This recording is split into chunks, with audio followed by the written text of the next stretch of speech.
Salut les gars, c'est Toka et aujourd'hui on se retrouve pour le deuxième épisode de l'histoire des snipes. Et aujourd'hui je vais vous présenter l'Arisaka. Alors comme vous l'avez vu au début de la vidéo, j'ai mis l'intro de la Play Geek TV. Alors je compte leur envoyer cette vidéo parce que j'aimerais me faire un peu connaître et partager ce que j'ai à vous dire.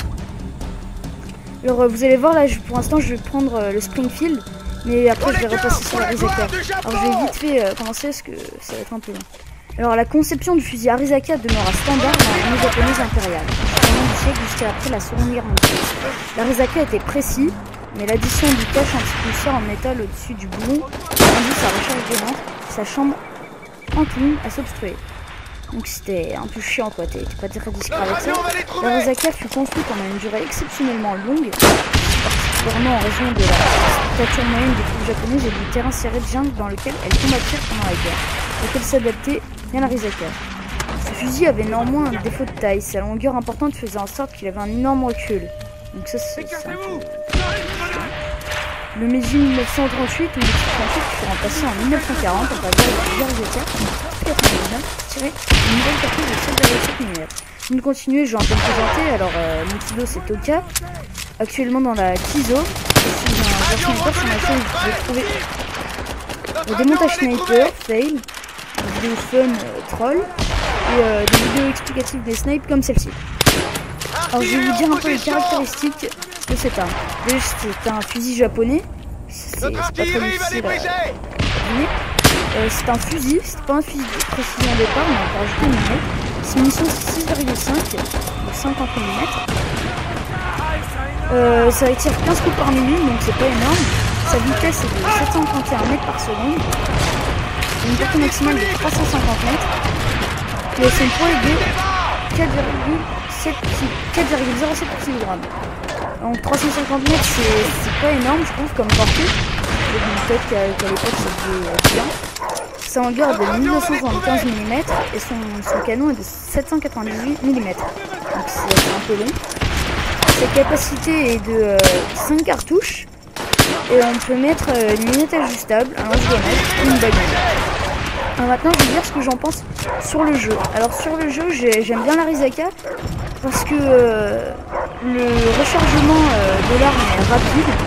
Je veux dire quand on réintroduit les balles comme là je le fais maintenant. Mais par contre le rechargement avec la culasse c'est très lent. Donc ça c'est un petit défaut. Généralement je mets sans lunette. Je préfère sans la lunette. Tu peux quand même être très précis sans la lunette. Au niveau esthétique, je trouve normal que c'est pas très beau, mais j'aime bien le viseur. Franchement, j'aime bien le viseur. Et la culasse aussi. Donc maintenant, je vais vous reparler de l'Arisaka in real life. Alors, le fusil d'infanterie Arisaka type 38. C'est un type 30 dont la culasse était grandement remaniée grâce à des emprunts au Mauser 1893 espagnol. Il est adopté en 1905 et produit par des arsenaux japonais, Tokyo, Kogura, Nagoya, coréen, et Manchus. À partir de 1907 et jusqu'en 1939, il arma les fantassins japonais. Il fut exporté en Grande-Bretagne vers 1915, réexpédié en Russie, au Brésil et au Mexique en calibre 6 mm Mauser. Bien pris sur les Japonais armèrent la Russie, la Chine, la France, la Corée, l'Indonésie, la Birmanie, et la Thaïlande et le Vietnam, suite au conflit expansionniste nippon.